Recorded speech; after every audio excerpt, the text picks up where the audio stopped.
soyez bienvenus dans notre chaîne Ajitqra wa Tqarri.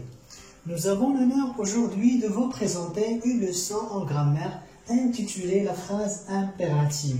Elle est appelée aussi la phrase injonctive. Donc on va essayer de découvrir les astuces pour identifier la phrase impérative. Bon, les trois phrases. La première phrase, fais les devoirs. Deuxième phrase, respectons le code de la route. Troisième phrase, ne sortez pas. Donc, la première des choses à faire, on va souligner les verbes. La première phrase, nous avons fait. C'est le verbe faire. La deuxième phrase, nous avons respectons. C'est le verbe respecter. Troisième phrase, nous avons sortez, le verbe sortir. Donc, comme vous remarquez, le sujet est sous-entendu. Et sous-entendu, ça veut dire qu'il n'est pas exprimé. Lorsqu'on dit fais les devoirs, ça veut dire on s'adresse, ça veut dire à toi.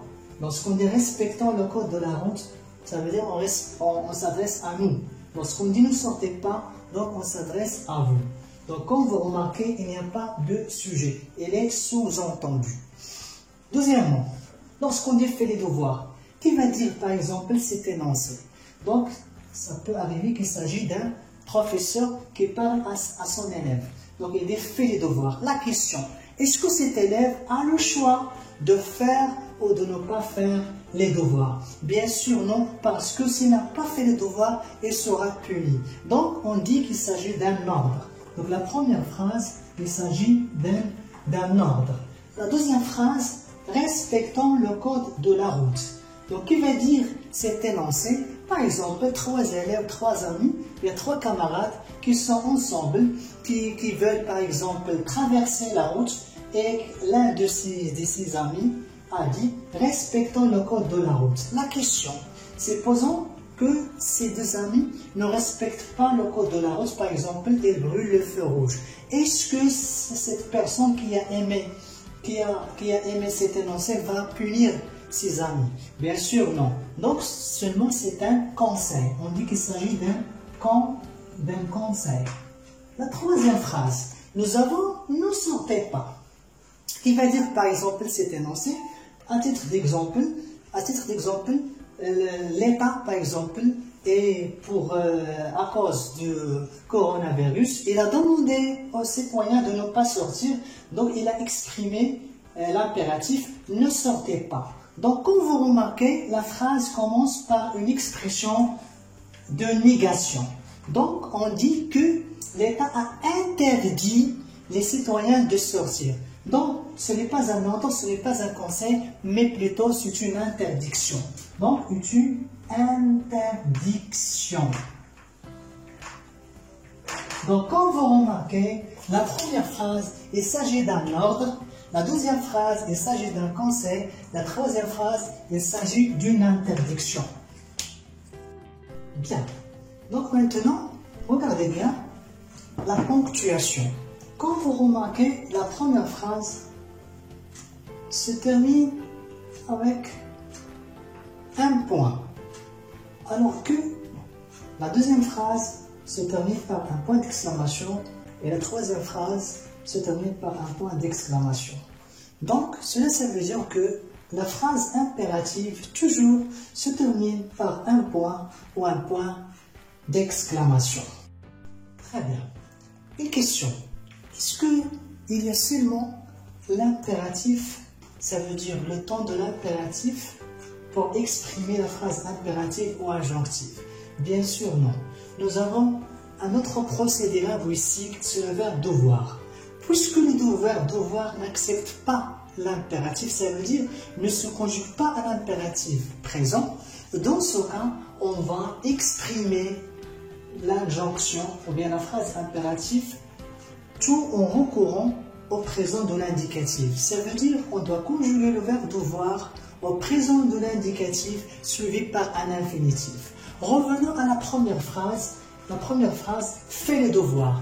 Donc, on va exprimer la phrase par le verbe devoir. Donc, on dit tu dois faire les devoirs. C'est la même chose. Tu dois faire les devoirs. Fais les devoirs ou bien tu dois faire les devoirs. Deuxième phrase. Donc, si on a exprimé si on a utilisé le verbe devoir, donc on doit conjuguer le verbe devoir au présent. Nous devons respecter les devoirs. Bien sûr, le deuxième verbe se met à l'infinitif. La dernière phrase, ne sortez pas, donc si on exprime le verbe devoir, on dit ne devez pas sortir. Ne devez pas sortir.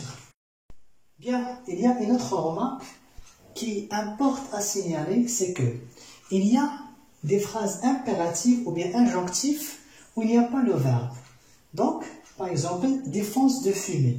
Comme vous remarquez, il n'y a pas de verbe dans cette phrase. Donc, il s'agit d'une phrase nominale. Ça veut dire qu'il n'y a que des noms, il n'y a pas de verbe. Défense de fumer, ça veut dire qu'il est interdit de fumer. Très bien. Deuxième phrase, il est interdit de sortir.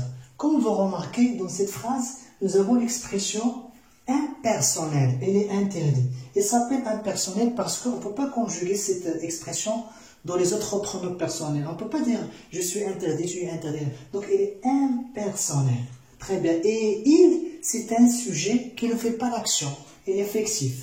Bien. Et la dernière phrase, nous avons attention. Attention, c'est comme on dit, prenez garde, ou bien prenez soin, ou bien, donc, ou bien au lieu de faites attention, on peut dire tout simplement attention. Donc la vidéo touche à sa fin. J'espère que vous avez bien assimilé la leçon. Si vous avez des commentaires ou bien quelque chose à éclaircir, vous n'avez que nous envoyer des commentaires. Et si vous avez aimé la vidéo, n'oubliez pas de la liker et surtout de vous abonner sur notre chaîne Ajiskra au travail. Merci à tous et à très bientôt.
Merci d'avoir regardé cette vidéo et n'hésitez pas à vous abonner à notre chaîne pour nous encourager à faire de nouvelles vidéos et ça nous réjouit de recevoir vos commentaires et vos propositions.